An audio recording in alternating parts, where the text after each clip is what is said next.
Hey everybody, welcome to the Elseworlds Exchange. I'm Sal, and I'm joined today again by the illustrious and incredible Jack Packard from RedLetterMedia. Jack, thanks so much for being here, man. Sal, thank you so much for having me back. Our Punisher talk, hopefully you're linking to it right now, was so much fun to do. I really enjoyed our conversation. Happy to be back. Same here, man. Anytime. I loved doing that Punisher episode. It was the most amount of research I think I'd ever done for this show in my life. And it was one of the most, rewarding experiences, because I felt like I was doing work. You know, I'm like watching Punisher 89, and I'm taking notes, and I'm watching Warzone. I'm like, ooh, that's a good point. I wanted to make sure I bring that up in the show. And then when we were doing the show, I'm like, oh, I don't want to forget to bring up this point I want to make about, Jigsaw's mask. But absolutely. Yeah, it was a really fun show. Check it out if you haven't already. But from that show, it was revealed that you dig Spider-Man, which, for me, that's, still a qualifier. I remember making friends with people just predicated on the concept of, oh, you like Star Wars? Well, then we're friends now. As opposed to, today's world where it's like, oh, you like Star Wars? Which ones? Which versions of which ones? Be very specific. Are we talking animated, live action, prequels, postquels? Yeah. I think those are called sequels. I think they are. And more importantly, how much do you like which one? Exactly. I don't want to hear that you liked this version of the prequels, but not this one. No. Either it's all or nothing. But with Spider-Man, I think that's still pretty pure. You dig Spider-Man, oh, cool. I think we get it. Yeah, I think in the most part, obviously, there's a lot of Spider-Man. Spider-Man's one of the big tentpoles of the Marvel every universe. Yep. And so you're gonna have your people that like the old Tobey movies. You're gonna have the people that like the Andrew Garfield movies, the new MCU Spider-Man movies, and then cartoons. There are just dozens of different iterations in cartoons, in video games. There's a lot of Spider-Man to go around, and a lot of it's good. Yeah, it's shocking how much of it actually is proportionately okay versus we can just forget about that. I'm sure we're going to come across a couple of things that are not great, but through rose-tinted glasses, they kind of mean something. Because this topic today, I figure we talk about Spider-Man in other media. We could talk about the video game or the comic books, but we'll get to those as we talk about Spider-Man through media that we kind of like our favorite versions of Spider-Man outside the comics. Because if we just talk about comics, it's okay, well, only the 80 years worth of stories. And I'm sure that if you've ever read comics, then there's a period where you did, then you didn't. And then maybe you never went back, or you did go back. And let's not even worry about that. Let's just cover the shows, movies, and video games. Right? That's the blessing and the curse of comic books. Yeah. Is you pick up a storyline that you really like, and then eventually someone craps all over that character you've grown to love. That's just what happens. Yeah. But then, you pick up a different book that's in a different continuity altogether, and now this is very nice, and then someone craps all over that story, and you got to take the good with the bad, absolutely. Exactly. I feel like I literally, envisioned exactly which stories you're talking about in that very generic example you gave. Well, of course, because there's so many, and, I relatively came to the comic book scene pretty late. Fair enough. I had friends who had comic books all growing up, and I'd leaf through them. My cousin Jake, who I hung out with constantly as a kid, he'd have X-Men comics and Superman comics, but I never really got into them until later in high school, where my then girlfriend, who is now my wife, is a huge comic nut. Oh, that's awesome. And so, in order to spend time with her, I had to go to the comic book store every Tuesday for New Comic Day. Mm-hmm. And, eventually I just started picking up stuff. So, my first real deep dive into Spider-Man, just to kind of give context as we're talking about our favorite Spider-Man. Right. My first real dive into Spider-Man was the Ultimate Universe. That's not a bad place to start. Well, and, it was fresh. I love the concept of it. Just you don't need to worry, like you said, about 80 years worth of backstory. Here's something new. Exactly. Mm-hmm. No, I loved Ultimate Spider-Man. I think when I got in, it was much earlier. I was way littler. I did get into regular Spider-Man because it was like that or nothing. I know that getting into Spider-Man as a kid, my exposure was through other media because my parents hated comic books but really couldn't regulate the TV. Nice. And so, I watched a lot of the cartoons, and through a friend of mine, a kid I used to grow up with, his dad actually wound up painting. Did you ever read R.L. Stine's Fear Street novels? No. Okay, don't. But wait. but the guy who did Goosebumps had done this like series before Goosebumps called Fear Street, which is like I don't know, like the most garbage, rudimentary, one-dimensional mysteries, like 98 pages. Where teenagers just murder each other indiscriminately, and like it's usually couched in some kind of theme, like they're at the beach, or they're at a Halloween party, or they're at some kind of like house party. Usually it's a party because it's teenagers we're talking about. But it was a big scene for a little while, and my buddy's dad painted all the covers. Oh, neat. Yeah, and so through that he was like, oh well, everything is a reference, everything is a like touchstone for him as an artist. So like he got into comics, and he had a bunch of them, and so that's how I kind of like got into regular comics, and particularly Marvel comics. And he had old tapes of the Spider-Man TV show from the 70s. Oh, which fun. is the first time I'd ever seen live action Spider-Man, and because I read a lot of like those magazines, like I read Wizard Magazine, which is this comic book publishing magazine. I was told at a very young age, well, you'll never see Spider-Man in the movies because it's so legally screwed up. It'll never happen. And because adults were talking, Marvel. I was like, well, that's that. Right, okay. They'll just never make a movie of Spider-Man. Right.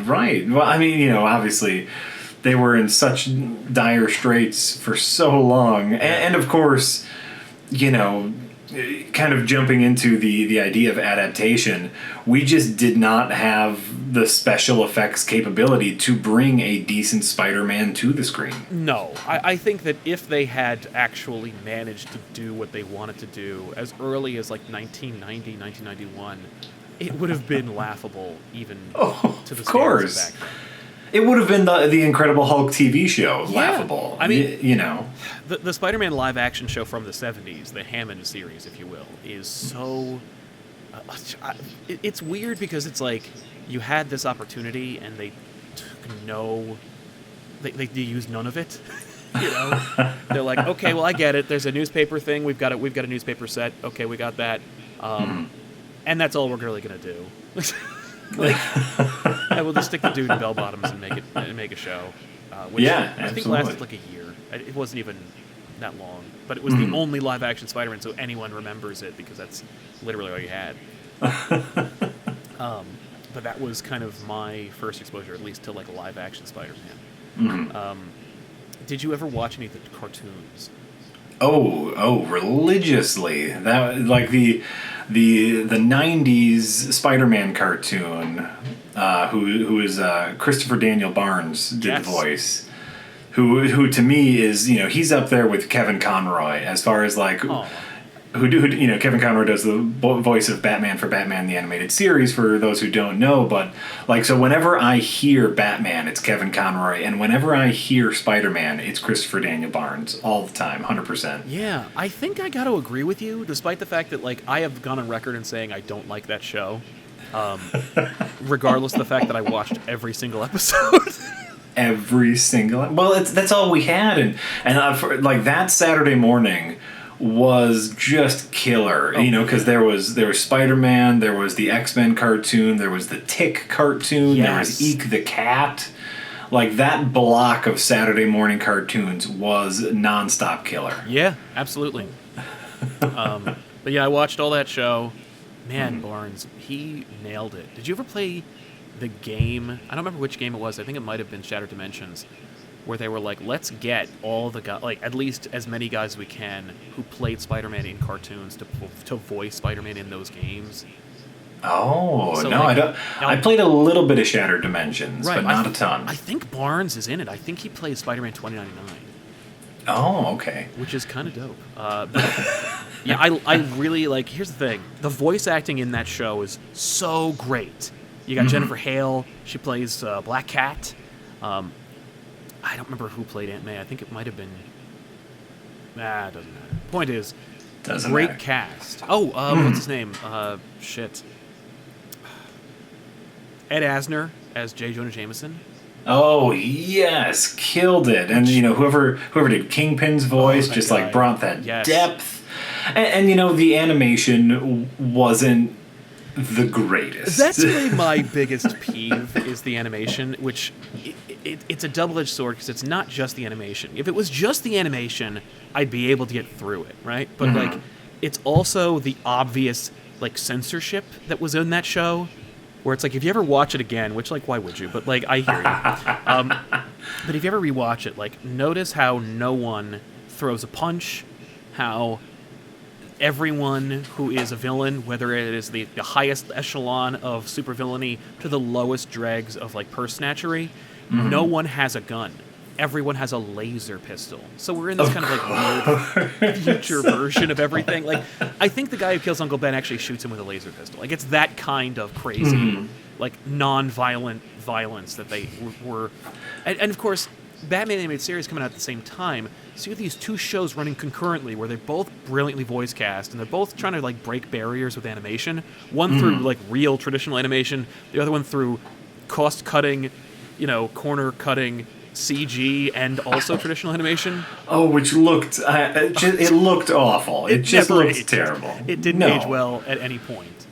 I guess I understand where you're coming from thinking about that 90s cartoon and the violence, but to me a positive swing to it. I will perfectly acknowledge all of your points. Yeah, it was super lame, but also that got to highlight another side of Spider-Man, which is his cleverness. Yes. Yeah, there was a lot of puzzle solving for that Spider-Man. That's true. For me, I got to agree with you. The cleverness and his wit. He throws quips like he does in the comics, in a legitimate and in a kind of genuinely funny way. There are a lot of really, really great voice gags and also observational humor gags in that show that are... Either I can imagine if you're producing a cartoon show, you're nope, they won't get it, don't do it. It's the kind of thing where I'm amazed by the level of subtlety that some animation actually goes through. It's Simpsonian in its levels, where I'm how, where you're watching The Simpsons and you're how is it that the animators that they got knew to have Krusty give that subtle a glance. How do they know how to capture that in words? Where they're oh, make sure that he gives a distrustful yet complacent look on his face. I have no idea how they managed to make that happen. Right. But with the Spider-Man animated series, that, the humor is on point, straight up. No, you're absolutely. Totally right. Well, and even though we didn't get a lot of punching, there is a legitimately good amount of action. There's lots of jumping around. There's lots of swinging. There's lots of things. There's very Spider-Man things that he's doing, and so I'm okay with it, and that might be nostalgia. I hear you. What you basically described was Van Helsing, in terms of visual spectacle and swinging. So I guess that's true. It could be visually stunning. It is a great experience. I like that. It was very distracting. You have to understand. It's a very colorful. Everything's moving. People are colorful and they have their costumes on. The actual interplay between the characters is also pretty... I don't want to say subtle because it's not. So I'll say something else. I guess it's just... It's more mature than I would have given it credit for. Well, they were definitely... And the more you kind of get into OG Spider-Man, you realize just how much of a soap opera it was. Oh, yeah. Well, and I feel like... And I think I've read this somewhere that the Spider-Man animated series was a response to the X-Men animated series. Where, X-Men, nobody believed in it. It was a complete mistake. And it was a huge success. And, the gold standard for superhero cartoons. And one would say, story-driven action animated shows in general.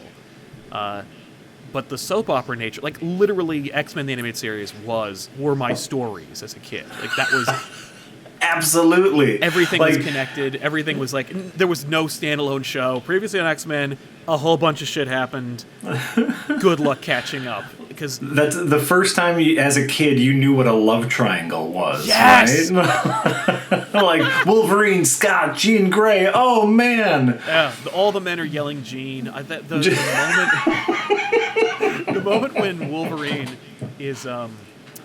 It's Jean and Cyclops' wedding, which of course is a scam because the evil version of Morph is pretending to be the priest and he's marrying them, so it doesn't count. But when wedding goes on, Wolverine is in his tuxedo, but he decides to not go to the wedding, but instead fight Sentinels in the danger room on the hardest setting, just to have a physical punishment. Ooh. And you're like, what the hell is happening? Like, children should not be watching this. I was Absolutely. a child. Like, I was not at the age where I'm like, oh, look at the pathos on this poor man. But, like, I kind of understand now, like, why my parents were, like, kind of suspicious and distrustful of superheroes and comic books. Because, like, I'm sitting there watching this. I'm just watching this grown man physically tormenting himself over the love he can't possibly, like, be requited for. And my dad's like, what the hell are you watching? And I'm like, oh, I'm watching superheroes. I'm watching Wolverine. Right. Like, as a child, you're like, yeah, Wolverine made the right call. Who wants to go to a boring wedding? Let's fight robots. Duh. Yeah.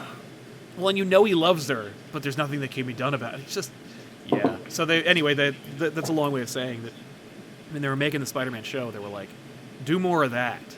Get some of that crap in there, because apparently the kids like it. Apparently. And I think the 90s Spider-Man cartoon has a lot of positive attributes. I think after a while it fell into the same trap that a lot of Spider-Man properties do, which is, one, the Clone Saga. I can't believe they did it. And I can't believe they did it. And two is just, I guess it's power creep, and escalation. The problem with escalation, which is after a while, enemies need to be more powerful. He needs to grow. He needs to get more powers. I mean, I think it was an entire season that he had like that. He was going through that like spider virus thing where his arms kept popping out. That was, I think, one of the parts for me because I was. If you stay in comics long enough, they'll break your heart. I remember as a kid, I jumped off Spider-Man during the Clone Saga in the comics, and in the cartoon. I'll never forget, it's burned into my brain. It was called the Neogenic Nightmare. And the idea is that, Spider-Man has this disease, and it's making his powers go away. I'm like, I really just want to watch Spider-Man go on adventures. Like, I'm so done with this subplot of him, like, dying of a disease that ultimately will turn him into a man-spider. Right? Yeah. I had to stop. But as a writer and as a show producer, you need to add new elements because you can't just have them fight another gangster. Even though, like, of course, that's what we want, but you just can't do that, or else it'll get old. And so it's okay, mutants. Yeah, I guess it's you need to create this element of like newness because you don't want your audience to get complacent or to take for granted what you have. So you dangle the hope of like comfort and security at the end of a story that is like just frustrating. Well, and remember, they're producing children's cartoons, and so like they're writing stories based on what can we get in the 10-second commercial, right? Like, what's going to get the kid to watch it? Is it going to be Spider-Man stops another bank robber? Or is it going to be This Week on Spider-Man, his mutant powers explode? I guess you got me there. And I'm not saying that's the correct way to do it, but that's the way they were doing it, and so it kind of imploded a little bit, but I feel like they ended it in a very positive way. That final episode where kind of he gets to revisit with his with another an alternate dimension Uncle Ben. Yeah. And he gets to swing Stan Lee around for a little bit. It was beautiful. That is a perfect ending to a beautiful story. Like that, even though it's so stupid. Like it was. You gotta. I mean, like even though I'm letting my heart like soar a little bit. I'm also like, but it was also really dumb though. Like, don't forget how stupid that was. Although it also has some of the best voice acting. Again, like in those moments where like. You got Spider Carnage, and he's freaking out. I mean, like, Christopher Daniel Barnes, I'm surprised he didn't blow out his voice from all of the screaming he did. Right. So good. He can never get high or go out with a girl named Mary Jane again because of the amount of times he screamed Mary Jane in his career. It's just unbelievable. A fun little fact for no one who knows, Christopher Daniel Barnes is also the voice of Prince Eric in The Little Mermaid. No kidding. Yeah. That's awesome. Yeah, so basically, The Little Mermaid hooked up with Spider-Man. Yeah, well, Spider-Man's got a thing for redheads, so. Nice. It's funny, that show, I couldn't wait for that show because the only shows that I had as a kid were, you could go to like the music store or the video store and buy tapes of a previously aired cartoon called Spider-Man and His Amazing Friends. Yes. Oh my god. I watched a lot of that show, and I really, as a kid, I remember being like, I don't know why I'm watching this because I don't like any of it. No, not good whatsoever. No, and I think the only reason is because at the time I was just like, I must have been new to Spider-Man. I loved the character, and I was like, I'm just hungry for anything I can get my hands on. Well, was that a 70s cartoon or even a 60s cartoon? No. Well, they had the 60s cartoon, which actually is the origin of the theme everyone likes. Mm-hmm. Then they did the 70s live action show. Then in 81, I think, they had a show called Spider-Man, which was atrocious. And while they were developing that show, they developed another show called Spider-Man and His Amazing Friends, which had the exact same animation, the exact same type of theme song, same narrator, but different voice actors for Spider-Man, and made by two different production companies. Well, that Spider-Man and His Amazing Friends, like, that lasted a bit, and that was Spider-Man, Iceman, and Firestar? Yes, who they created for the show, because they couldn't use Human Torch. That was the plan, and they were like, well, we still want to go do the whole fire thing, so let's make they were roommates, but their apartment also was their secret base. Yeah. Oh yeah, I've seen it. Oh yeah, no, it's a scene. It's not good. Their main villain was, of course, Fantastic Four villain Dr. Doom, because that's what you do when you have an X-Man, a totally original character, and Spider-Man. You use a Fantastic Four villain. It is the only episode that I think is worth a damn. There are two episodes actually I like, and both of them I ironically have on VHS. There's the origin of Firestar, which they don't get to until I think season 2. Okay. Called A Firestar is Born. That one, and you know what it is? I'm a sucker for animation. So like for me, they don't reuse a lot of the animation. Like it's actually good, like in terms of the standard of animation that was coming out at the time. Okay. So for me, I'm like, oh, it just looks really good. Like I'm in. I don't care how dopey it is.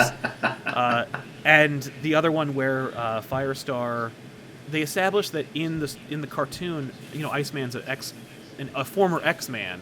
Mm-hmm. Firestar is also a mutant. So they're like, let's just say that they were both on the X-Men. And so the two of them like go to like an X-Men reunion party, and they don't invite Spider-Man because he's like not an X-Man. They're like, you can't come. And Juggernaut's like gonna break up the party, and that one is fun because you get to see all the X-Men in there. Plus, you get the added bonus of an Australian Wolverine. What? Well, I don't know if you've ever seen. There's this the same people who developed like G.I. Joe and stuff made an X-Men pilot called Pride of the X-Men, which is just the name of the 2-part episode that they developed for. Oh, I think I've seen clips. I think, yeah. I think the whole thing's on YouTube, but like, don't quote me on that. You can find it anywhere. But it's a full-on like pilot that didn't get picked up. They were like, it's too expensive. I don't even get this X-Men thing. Screw you. And they wound up actually using it as the basis for the arcade game that I know you played. Of course. And that's why, like, Dazzler's in it. Awesome. Yeah, but anyway, in that show, they also made Wolverine Australian. And I don't know for the life of me why they did that. Well, because they were psychic, and they knew that eventually Hugh Jackman, an Australian man, would become the most famous Wolverine ever. Right? It's kind of amazing how like people's first version of live action or of I don't know, the multimedia Wolverine was Australian, and then the first live-action Wolverine was an Australian man. That's really weird. That is really weird. Yeah, that's like some Dick York, Sergeant York situation. I just wonder, I wonder how much at the comics in the time, how much backstory Wolverine had. Did they even know he was Canadian? When he first showed up, they were like, he is Canadian. Like, from the get-go, he was Canadian. Well, because what was the name of his team? Alpha Force? Alpha Flight. Alpha Flight. Yeah, the Canadian super team. The Canadian super team with Vindicator. Yeah, and Sasquatch, because they're in the Pacific Northwest. Because they're a Canadian superhero team. Yeah. So we got a Sasquatch. What are you going to do about it? He's a Sasquatch. Okay, well, and yeah, I'm not super down on the history, but that's fair. Basically, it was very easy for them to find out that he was Canadian, and they just said, fuck it. I think, honestly, if you want, I really believe it was Dundee fever. I think it was the fact that, Australians printed money, or so they thought. Yeah, They made him Australian. Like, that Crocodile Dundee is burning up the box office. I mean, I actually saw Dundee 2 for the first time, a month ago. Oh, yeah. I gotta say, that Paul Hogan, he's a charming fellow. That's very true. You know, the female lead was his wife. Their on-screen chemistry was real shit. Really? Good for him. I know. I don't think they're together anymore, but at least they got 3 Dundee movies out of that relationship. Enough X-Men talk, because, this is the Spider-Man in other media. Basically, it's just, hey, remember all these fun things. That's literally it. It's just, hey, what else did you play or watch? The Spider-Man theme. Yeah. Okay, so that would probably bring us to Tobey Maguire, right? Yeah, I think so. Because that's the show ended in the late 90s, mid to early 90s. And I know there was a glut of Spider-Man cartoons after that. There was Spider-Man 2099. Okay. It might as well have been. But it wasn't officially Spider-Man 2099? It was not. It was called Spider-Man Unlimited. He doesn't go to the future. He goes to a counter-Earth that's on the other side of the sun. What? Where he fights... This show is the most batshit insane thing. It's why... Basically, there should be 2 criteria for why anyone should think they can get into the entertainment industry. One is watch Clerks. The other is watch Spider-Man Unlimited. Because, all this, by the way, is actual, not canon, but, real shit from the comics. There is a fellow called the High Evolutionary whose, mission in life is to find, the perfect evolutionarily superior being, and he'll, occasionally mess with humans or aliens and make them into crazy, mutates and stuff. All right. Well, in the cartoon, J. Jonah Jameson's astronaut son goes on a mission on the other side of the sun, and on the other side of the sun he finds a counter-Earth that is run by the High Evolutionary, which is just like our Earth, only he took over, and so the primary dominant species on the planet are these crazy animal men. And humans are second-class citizens. Perfect. And, so Venom and Carnage want to sabotage the space shuttle. So Spider-Man jumps on board the space shuttle. So all 4 of them go to this counter-Earth, and then Spider-Man gets a new costume and basically fights for the freedom forces of humanity on this Earth that doesn't matter. It is just... I love it. I couldn't believe it had as many episodes as it does. And to hear the showrunners talk, they were like, "Oh, don't worry. By season 2, we would have. If we had gotten more show, he absolutely would have gone home, and we would have gotten back to making real Spider-Man cartoons." I'm like, sure. Then why start in such a ridiculous place if you're just going to go back home? Oh man. They weren't. It's just a big fat lie. But yeah, there was that. They made, and then that's it. It's that, and then the movie. It's Tobey. And then it's Tobey, right? And they during this time of the movies, this is always what I refer to as the awkward years, right? Where they have a little bit of CG technology. They're trying to find the tone. But like the only other real big superhero movie you have at the time is Superman or Batman, right? And so right. And Superman's a joke because Superman 4: The Quest for Peace, people still remember it in 2002. So love it. It's just and even Batman's a joke. Like superheroes are kind of passé at this point. Absolutely, and like this is our first tentative step towards modern superhero movies, and for better or for worse, there's a lot of good and a lot of bad. I think the right call was made as far as like the bright, colorful world. I think Tobey was a fantastic choice for Peter Parker. Mm-hmm. For the version of Peter Parker that Sam Raimi was going for, which was almost a caricature of the original Peter Parker, right? Like, he was never that nerdy, I don't think. No, the dude was nerdy. I think, like, in the first like his first run, like the Lee Ditko years, he is a nerd. Yeah, but he is definitely not a loser. Like Tobey Maguire, basically. But I mean, we're talking about a Sam Raimi movie here. I mean, like, everyone is a caricature of humanity in a Sam Raimi movie. You know what? Touche. You win that one. Because everyone in that movie is insane. Yes. Right. Like everyone in that movie. Even the is extras are insane. even the high school bully. The 35-year-old high school bully who was being ordered around by the 19-year-old high school teacher. Yep. That's so weird. I was talking weird. about this the other day. I'm like, does anybody else remember how weird it was that his high school teacher is younger than he is? And everyone's like, I don't remember that at all. And then you show him the clip and you go, oh yeah. Wow, he is like maybe 19. It's really weird. Yeah. Anyway. You get some amazingly fun kind of superhero world building, though. Like the visualization of the spider sense. Yeah. Like, remember that first like super panoramic shot, or however you call it, orbiting shot, where he's about to get hit and he hears the fly buzzing and he can see, he sees through time and space. Dude, I don't know if you remember your experience seeing it in the theater, but I do, because as a Spider-Man fan, this is I was told it was never going to happen, so I'm in an alternate reality right now watching this movie. And when the spider sense kicks in, you could hear a pin drop in that theater.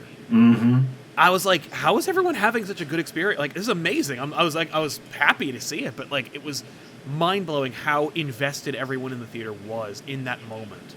Right. And like, when the spit is coming out of the spitball, that he also, like, we go into the straw and around the ball, the audience audibly gasped.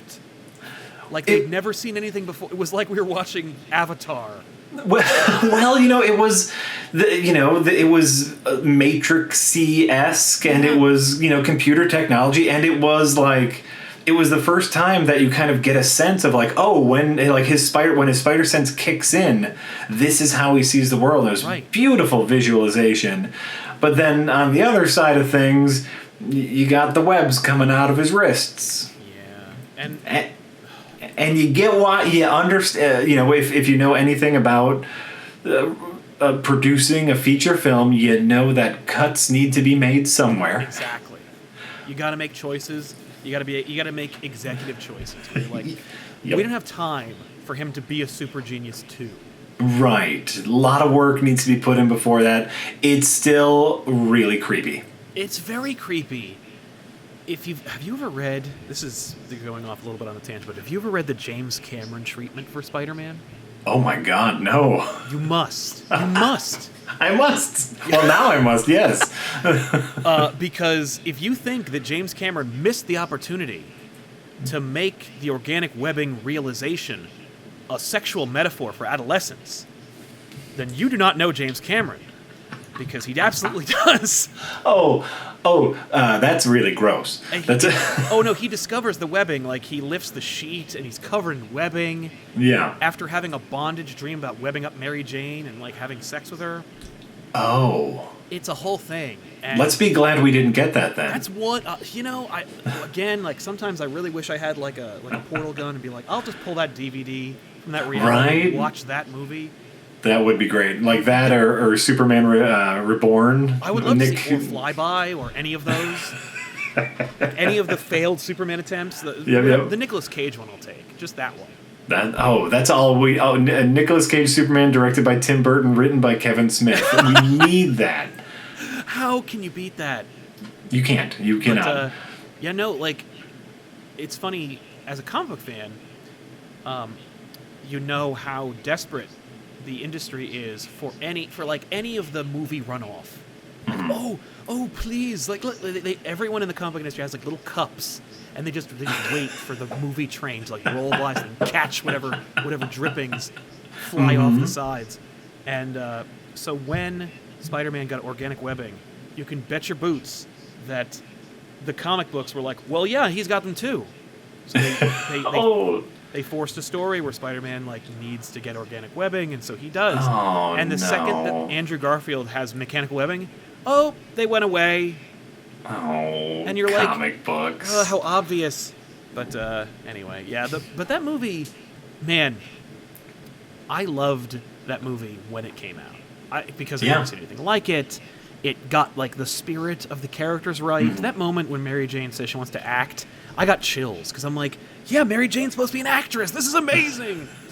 They got a lot right. One of the best parts is kind of Mary Jane and Peter being neighbors from a very poor neighborhood, and you get a really good sense that they just don't have anything.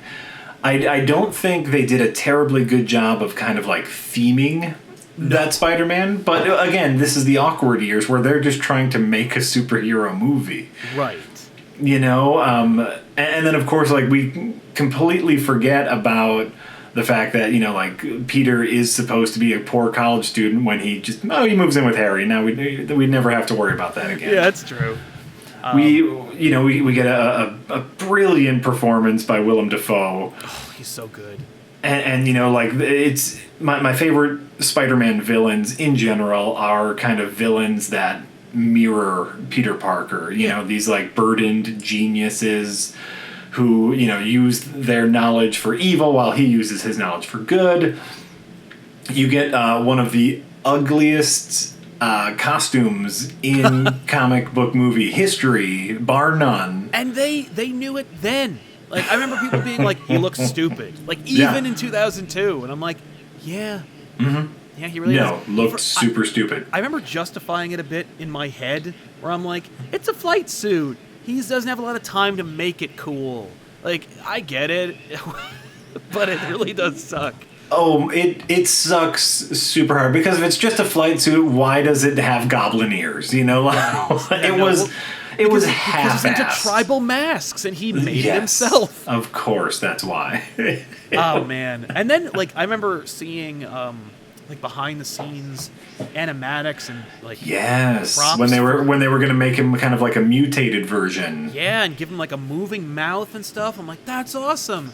And their justification saying things like, well, it wouldn't realistically make sense for Norman Osborn. Once he wants to change back into Norman, he would have to take off all this stuff, and it wouldn't make any sense. I'm like, it doesn't make none of this makes any sense. Well, remember, this is still coming off of the success of movies like Blade and X-Men, right? Yes, right. Where they did a lot of work in those movies too, and of course, when was Batman Begins? Oh, that was, I think, 2000. I think it was right after Spider-Man, maybe 2005. Right after. Okay, well, so if you look at, you're looking it up. Yeah, I'm looking here. Oh, thank you. 2005. All right. Nice call. Well, and so if you look at kind of the relative success of Blade and the X-Men movie, they were definitely trying to make it more realistic. Definitely. They were trying to ground it in something, and I think, had it been solely up to Sam Raimi, he would have had, a monster. He loves monsters. Yes. But that was the studio saying, other superhero movies that have made a lot of money are grounded in reality, so we need to do the same.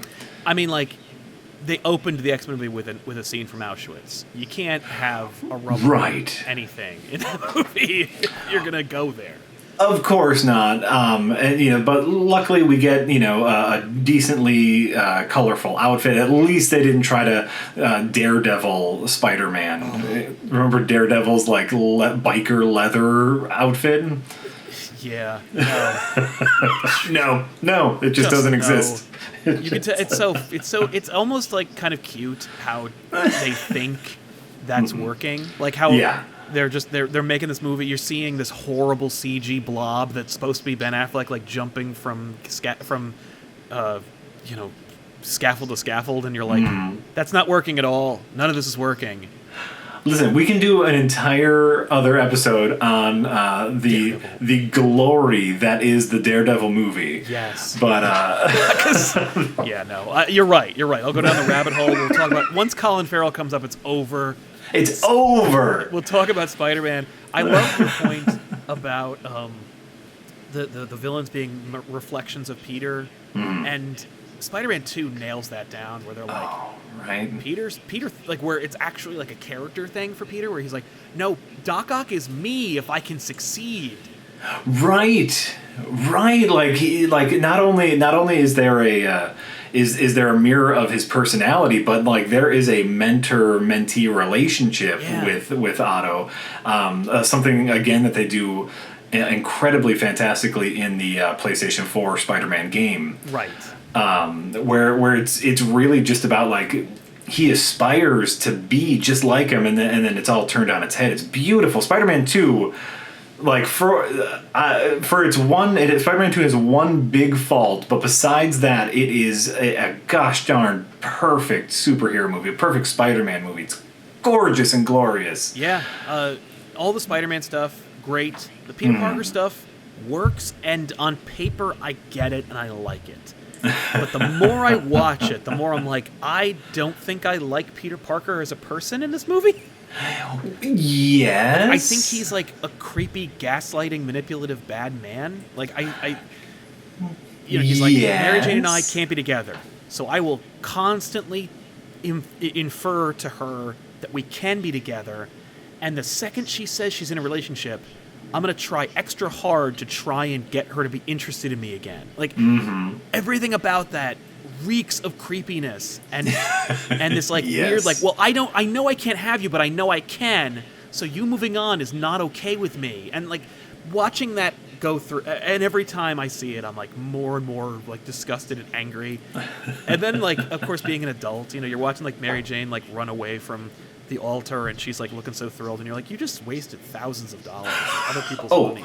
Oh, way more, yeah, hundreds but then of thousands. It's funny, I was literally thinking about that scene in preparation for this show, and I was like thinking about how beautiful that scene is shot, and how euphoric you're supposed to feel, and so like you're supposed to throw away your conceptions of how logistically nightmarish that is, and how.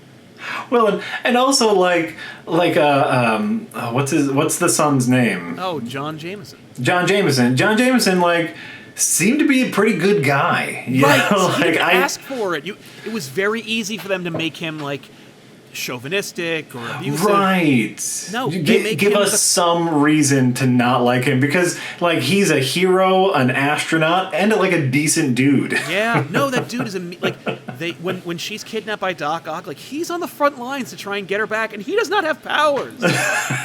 Exactly. That poor man, and he and James Marsden from Superman Returns are just the like forever cuckolded like good man of these movies, where it's like we're supposed to not root for you, but like it would be so easy for the screenwriter to make you a bad guy. It's okay to dial that up. Just make it obvious that we need to be okay with Mary Jane running away from the wedding.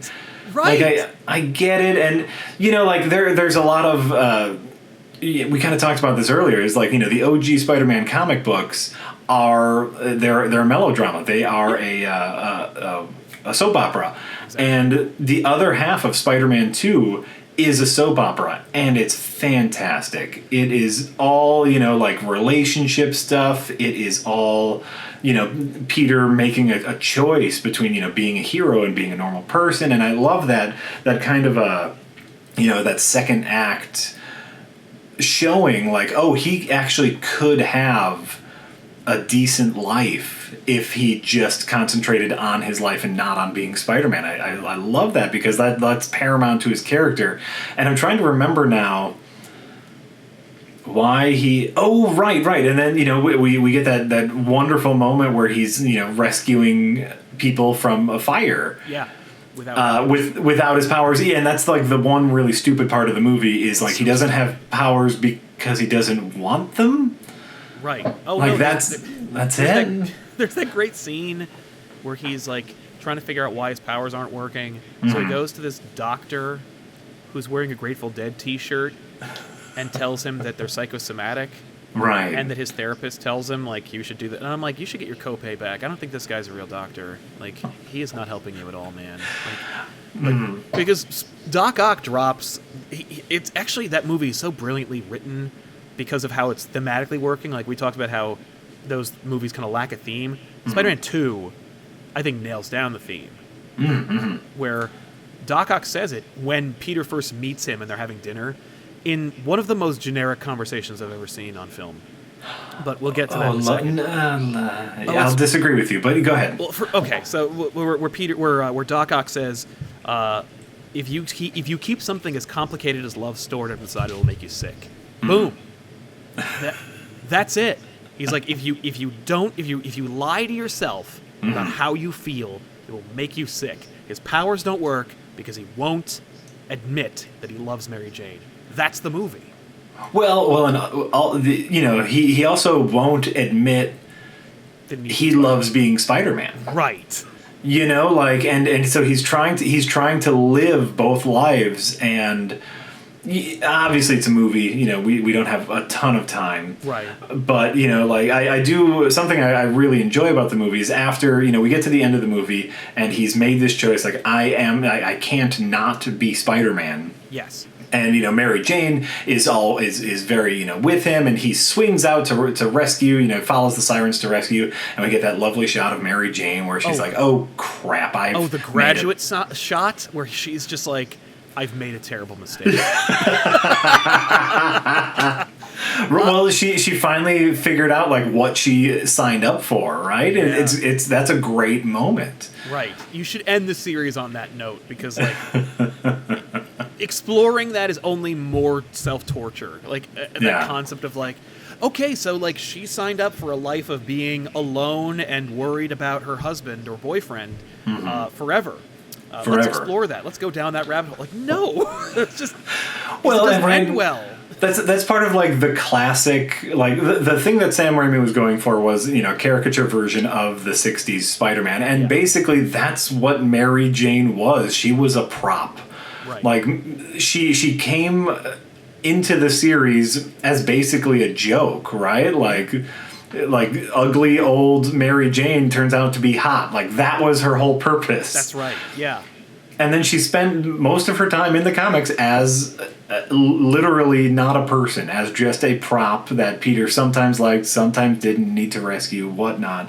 Yeah. And the movie, or at least, the Sam Raimi movies, kept that going, for better or for worse. Obviously, like, that's kind of the style they were going for, but she is not a character in those movies. No, not at all.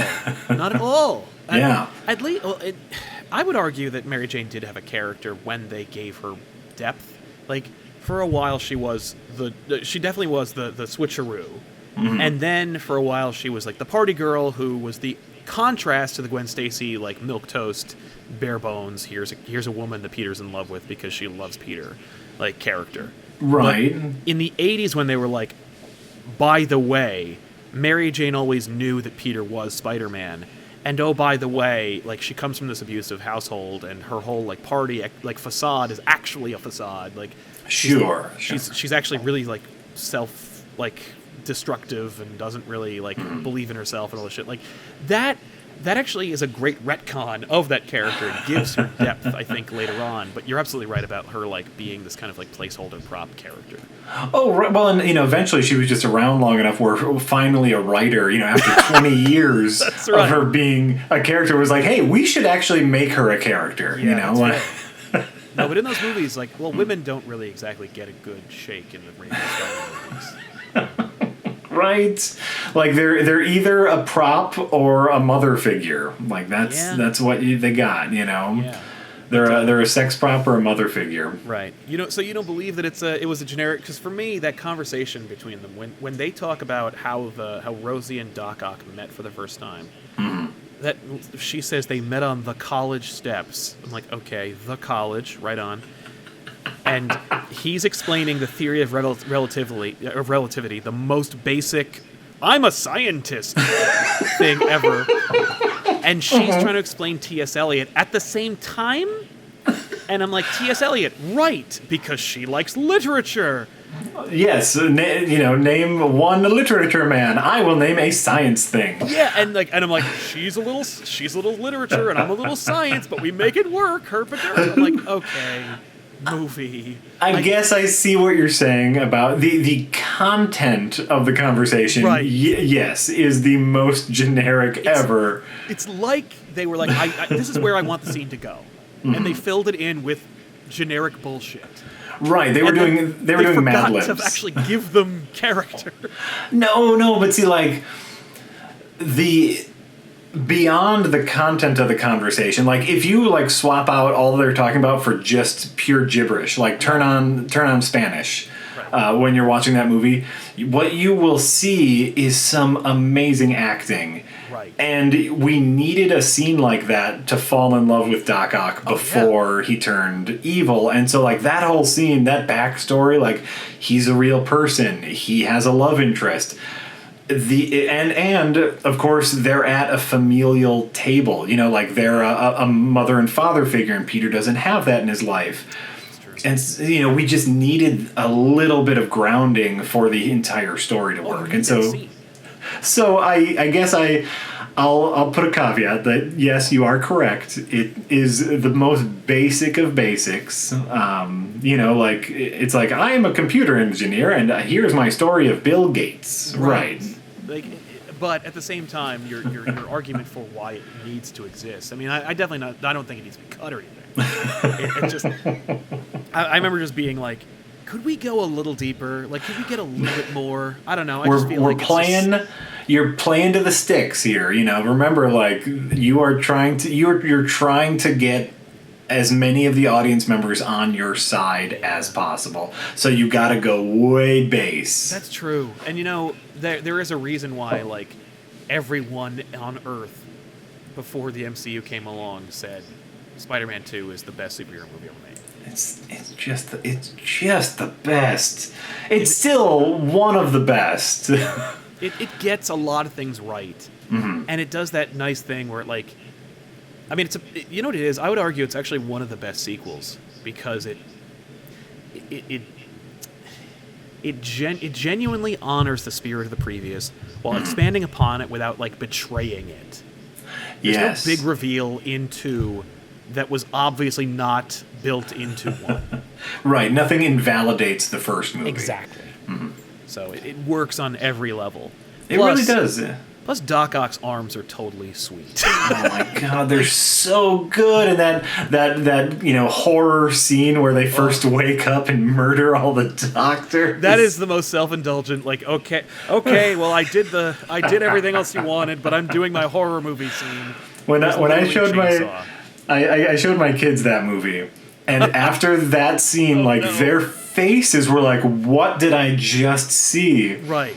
And so it was just like, wait till you're a couple of years older. We're going to watch Evil Dead 2, and you're going to freak the fuck out. You're going to be like, oh, I know this scene. Like Spider-Man. Yeah. God, that's amazing. It's beautiful. And, the character arc, the story, this one actually does have theming where, it's about Spider-Man. It's Batman Forever, right? It's about him choosing a side and deciding Spider-Man, basically. Yeah. I love that you actually liken it to Batman Forever, because that really, despite the fact that, like, there's nothing in that movie that actually remains that says that, like, that is Batman Forever. Batman Forever is about Bruce Wayne accepting being Batman. Of course, it's actually like one of the only Batman movies that actually has a character arc. Yeah. Except there's no scenes in it that even contribute to those moments. Nope. Like, you watch all the deleted scenes and stuff, you're like, wow, there's a movie in here. But, like, everything else is just like, what the hell? Right. They got overtaken by Jim Carrey and Tommy Lee Jones being awful. But no, like, there is a hint of a good Batman story in there. Unfortunately, just presented in the worst possible way. We don't even get, like, we get the whole scene where Bruce is finding his father's journal. We never know what's in the journal in the theatrical cut. Like, we don't know what the arc is. He's just like, right. I'm Bruce Wayne and Batman. Like, okay, good for you. Right, he just tells us. He tells us, like, this is my conclusion. It doesn't show any of the work. That's why people invented movies. You need movies to be able to tell, not show. You just Absolutely. Really, they should have just slowly scrolled some text over the screen. We could have read it. It would have been nice. It just freeze frames over Batman. It says, Batman accepts the fact that he is both Bruce Wayne and Batman. And then it cuts to, like, Tommy Lee Jones. Two-Face fell to his death. It cuts to Robin. Eventually, Robin gets laid. You know, it just ends with one of those, like Breakfast Club type endings. So I guess what I'm saying here is Spider-Man 2 is the best version of Batman Forever. Yeah, I think that's Quote exactly me on right. that. That's your clickbait title, right? That's the quick clickbait title. Boom, we did it. Yeah, that's good. Oh, man. Yeah, Spider-Man 2. Then 3 happened. Mm-hmm. And that's It sure did happen. And it's funny because I feel like there's a lot more Raimi in there than you would assume. Like, I feel like there's a lot of stuff in there that Raimi, like, wanted to do that just gets lost. You know, I remember having a very in-depth conversation with someone right after Amazing Spider-Man came out. Yeah. And kind of, you know, not to gloss over 3. Obviously, we'll get to 3, but you know, I gloss over it. That'd be fine. Well, my argument is that Spider-Man 3 is technically a better movie than the Amazing Spider-Man. Okay. Story-wise, you know, like it right. has a beginning, middle, and end, and it all works out story-wise. Obviously, there is some bad stuff in Spider-Man 3. Yeah.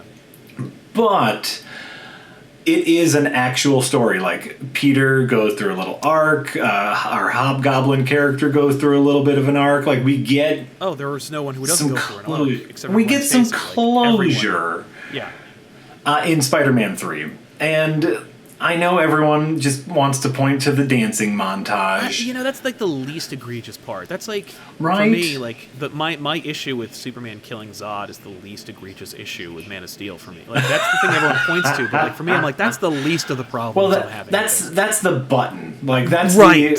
That's the thing where you can say, oh, this is definitely not good, right? My suspicions have been validated. Like,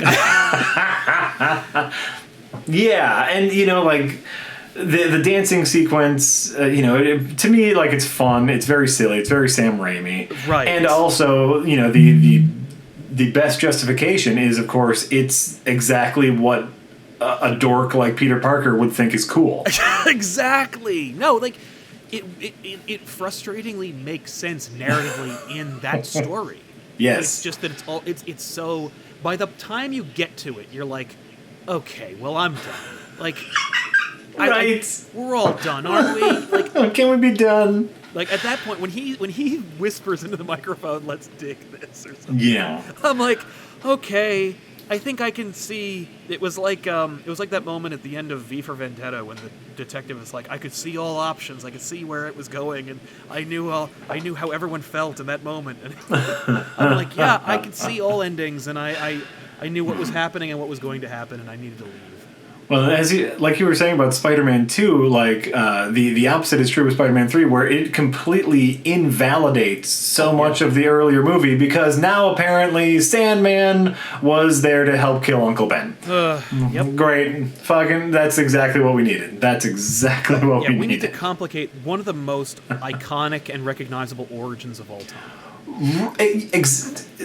That's a perfect way to put it. You nailed it so much. Like, let's muck up the thing that makes our character our character.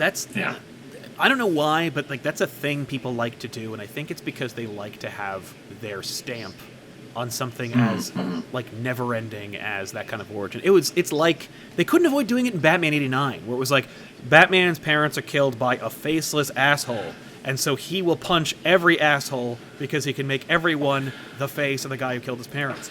But then they were like, what if it was the Joker and he could literally kill that one guy? Like, well, then I guess he'll stop being Batman then, because the whole thing is about that. The whole reason he is Batman is to fight the nebulous idea of crime in general. Exactly. If he's going after one specific guy, he's done. If he has a name, it's over. We all know it's Joe Chill, but like at the same time, like it's over. And they did it in Batman Begins as well. They're like, they killed him. I'm like, no, he's supposed to just go away. Oh, if he's dead, then you go like, well, that's all's well that ends well, and you enjoy your billions of dollars. Like, I don't know. It's the same thing. But anyway, yeah. Like, they complicate the origin. Like, they do a lot of things wrong. Ugh. We talked about how Spider-Man 2, like, the second half kind of becomes a melodrama. That moment, or that whole period in 3, when Harry wakes up and he becomes, like, super best friend and, like, flirts with Mary Jane to, like, I don't know, Chubby Checker or Big Bopper or whatever music they're listening to while they're making breakfast. You're like, what the hell has this movie become? Right. Well, and obviously there's a ton of behind-the-scenes stories and gossip, and just Sam Raimi didn't get to make the movie he wanted to make, and there was a lot of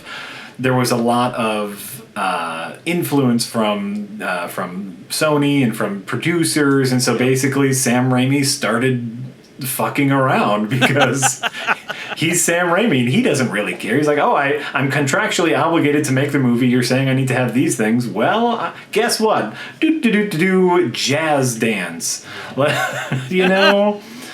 And so, like, we can all just kind of forget that movie happened. Yeah. Because 2 is so good. Like, 2 is so good that basically we give him a free one. Right. Especially because it's so disposable. You can easily be like, oh, what? There was no 3. Like, it ended on that sour note of Mary Jane realizing her life is over. Exactly. And that's it. And that's it. We don't have to worry about anything else. And then comes our friend Andrew Garfield. Yeah, who I argued I liked him as Spider-Man more than Tobey Maguire. I liked his quipping. I liked his enthusiasm. Like, it seemed by 2, it seemed like Tobey didn't even want to be there anymore. Which, as I understand, it was pretty accurate. Right. Yeah. Tobey does not like the big budget movies. No. Apparently nowadays he doesn't like any movie, but that's. Well, yeah. But he has Spider-Man money, so he's fine. Yeah. But like I kind of dug Andrew Garfield. He's pretty and he skateboards, but like I kind of liked. I kind of liked him a little bit. Like I certainly liked his enthusiasm. Him playing as Spider-Man in Amazing Spider-Man. The scene where he's like really, really like giving it to that mugger, where he's like, "You found my weakness at small knives." I'm like, that's funny. Like, you got me there. He quips more in the first 10 minutes than Tobey in the entire series. And while that's true, let's take that that scene right there distills a lot of what's wrong with the Amazing Spider-Man. Yeah. Because yes, it's true he quips, but let's talk about fundamentally not understanding our character. Do you remember what he was doing as Spider-Man at that time? Yeah, he was trying to hunt down the one guy who killed his uncle. And so in his mind, this person could be the person that killed Uncle Ben. Right, so he's like really giving it to him. and he's just fucking around with him. Yeah. Where, like, at that point in the movie, he was on the warpath. He was ready to murder people, but he's just fucking around with the guy who might have killed Uncle Ben.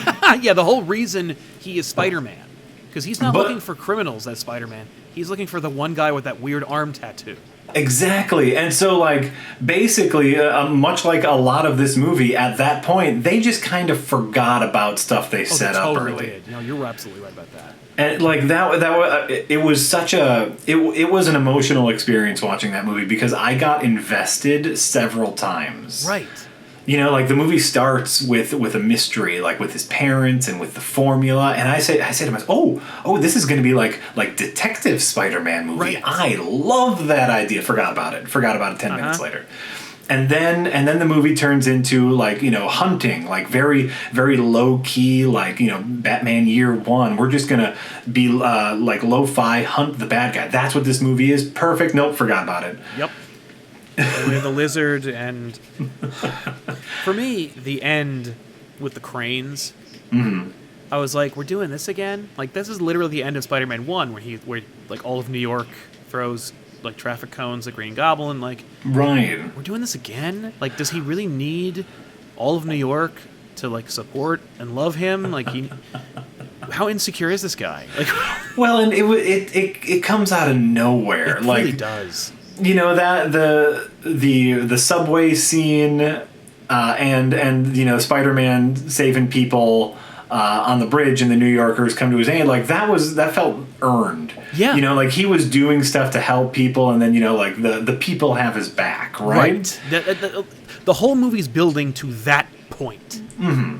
So, but the cranes seem like, I think early on he saved a crane guy or something. Yeah, he saved Crane Guy's kid, and so he's right. like, well, then I'm going to help Spider-Man. I'm going to pull in every favor I've ever built as a crane operator. Right, and it just so happens that all these crane operators are working right now. And they happen to be lining up in such a way where all the crane operators who are working right now line up to exactly where Spider-Man needs to go. Though why he needs the crane is something I don't quite understand, because like he doesn't need the cranes to turn, right? Because he can like whip his spider webs to the buildings that the cranes are already on. Absolutely. Well, I think that their justification was like, well, he needs... Like, no, go ahead. Yeah, explain it. He's hurt, and so he can't swing normally, and the cranes are going to make it easier for him to swing. It's okay. Like, what a crappy plot point. Like, yeah. It just doesn't. It's not even like it doesn't make sense. It's just who cares. Also, there's the blue laser, and everyone turns into lizard people. Like, who? Which, again, I'm pretty sure the movie forgot about that. Like, other people are turning into lizard people. Why he wants to turn them into lizard people doesn't make any sense. Gwen Stacy's there. They're together. They're not. He promises the dad they won't get together at the end, but they get together. Nothing matters. Just fucking nothing matters. That's my issue with those movies in general, where it's like no one acts like a human being. Like, when Osborn dies and he's like, don't tell Harry, everyone, like, the theme is like, don't tell Harry, everybody keep Harry in the dark, like, no one treat Harry like an adult. And Peter's like, you got it, I owe you nothing, you tried to kill me, you man who just tried to murder me, sure, I'll do what you say. I will honor your dying memory at great personal expense, and at psychological risking your son. And then, when his son's like, hey, what the hell happened? He just stands there and looks, like, confused. And it's like, just say anything. Like, anything will do. Literally anything. And then, like, the dad's like, okay, I'm dying. Never date my daughter. You got it. Like, really? And then, at the end of the movie, she's like, you're never going to date me. And he's like, well, maybe I will. Wink. Like, it's even worse. He's like, well, because what they're trying for is this was obviously a studio note, right? Where they say, oh, remember in the last Spider-Man movie, one of the big deals was whether or not he could date the girl. Yes. So put that in somewhere. Yeah. Like, that's it. Like, it's such a great example of a movie with no captain.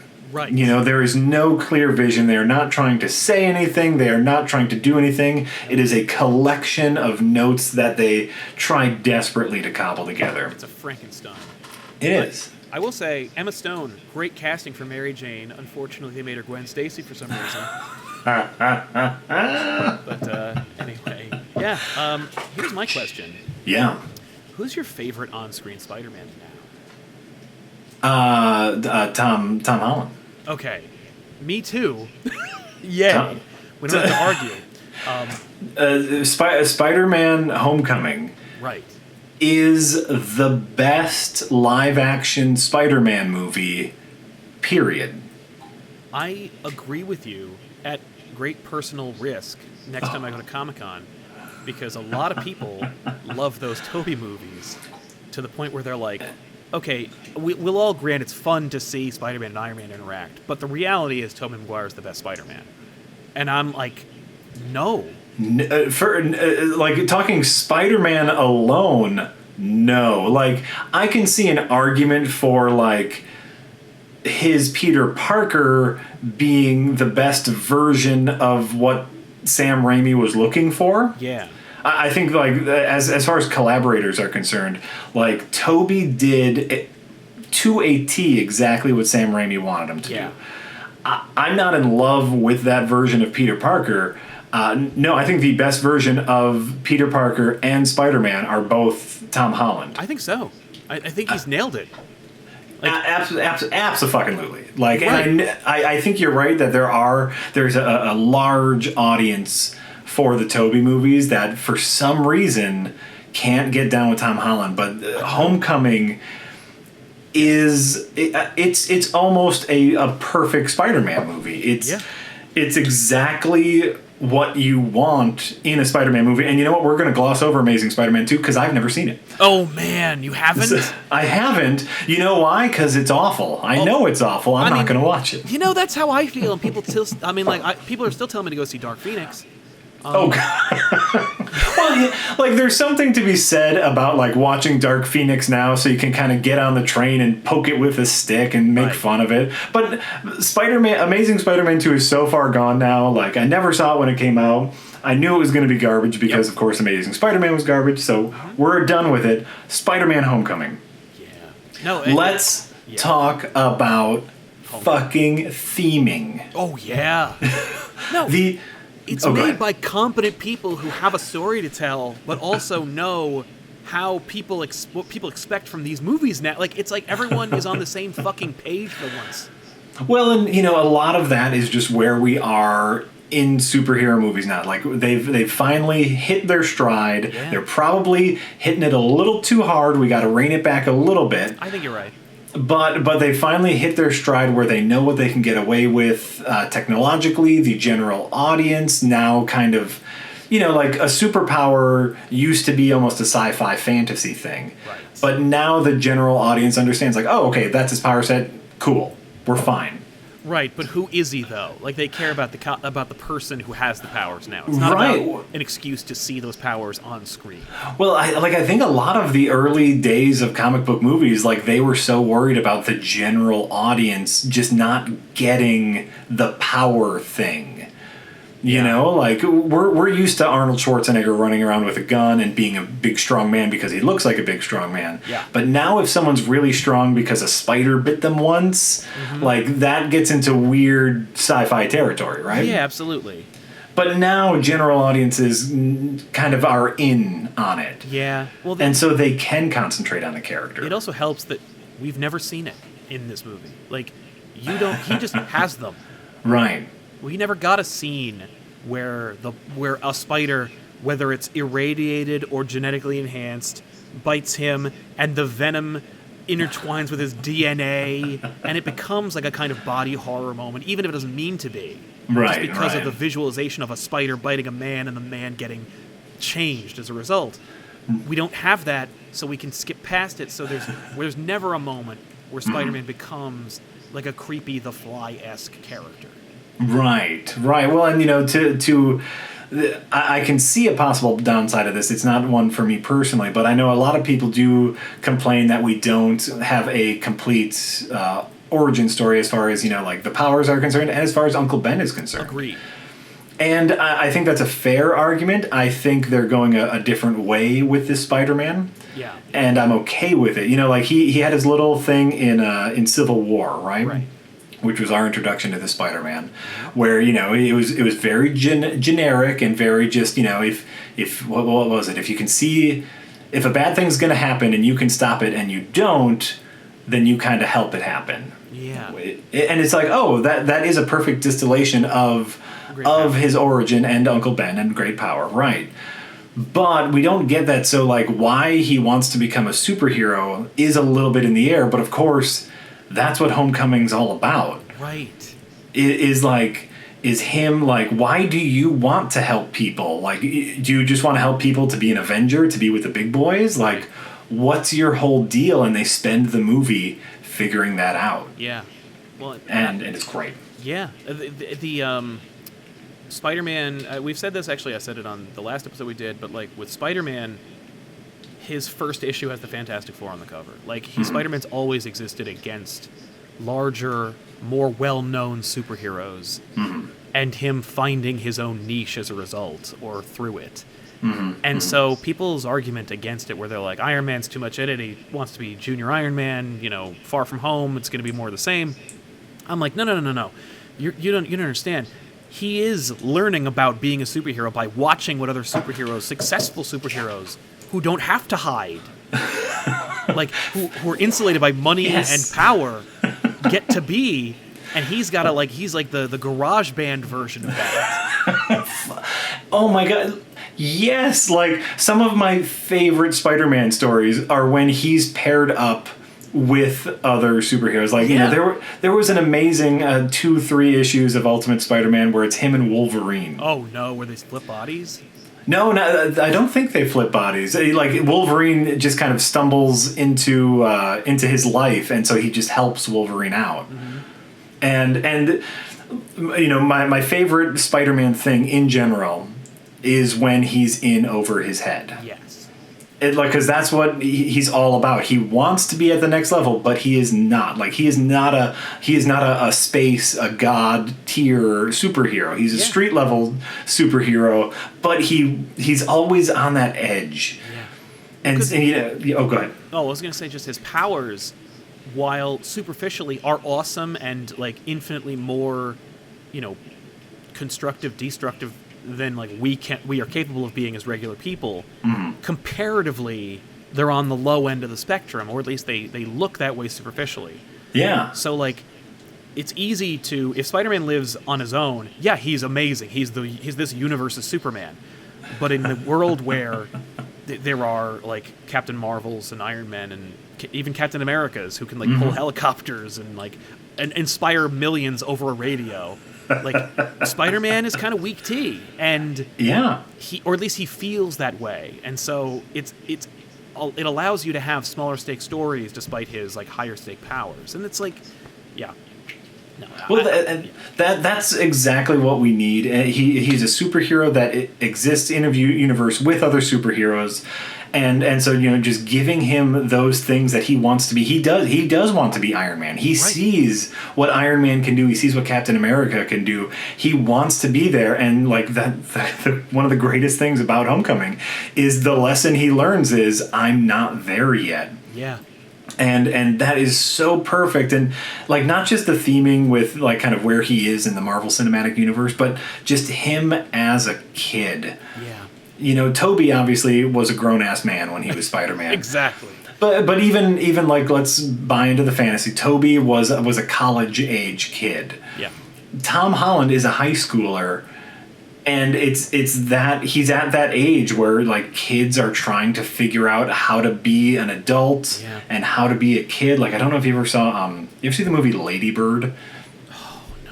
I know what you're talking about. Fantastic. It's fantastic. It's very similar. Like, you know, strip out all the superpowers, and it's very very similar movie. Just about a high schooler who wants to be an adult but isn't ready to be an adult yet. Okay.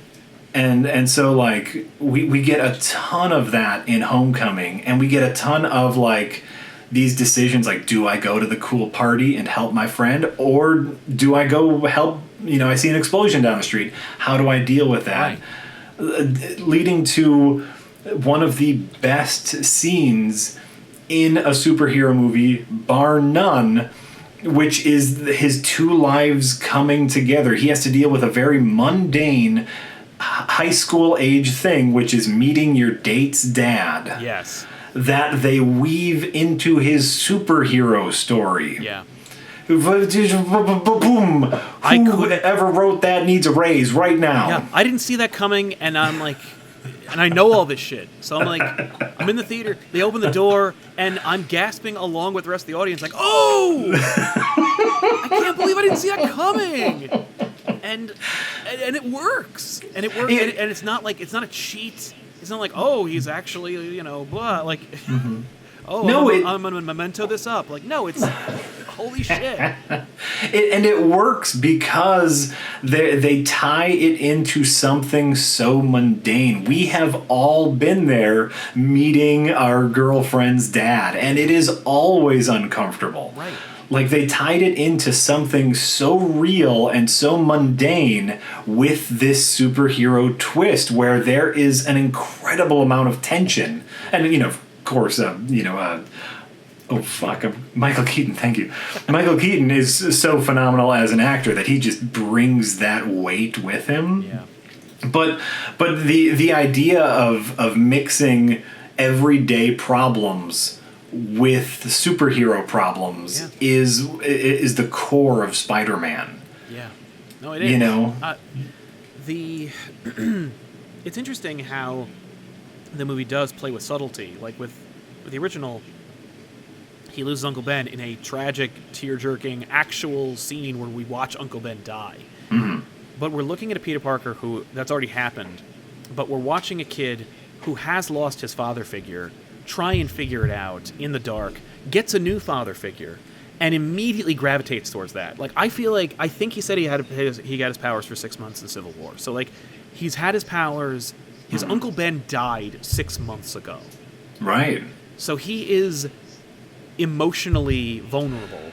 And, if you're thinking about the stages of grief and stuff like that, you're thinking about this kid who's, like, going through loss, and it's like, he might not have actually even really dealt with his Uncle Ben's death. He just knows his Uncle Ben said something inspirational at one point. He used it as a guiding star for himself. But the reality is he's also been watching Iron Man and Hulk, like, punch things on TV, and so that's kind of awesome, too. And when he finally gets their attention, now he's like, oh, I can finally do that, and Iron Man must have been an inspirational character for him because it's like a nerd who built shit, who became this thing.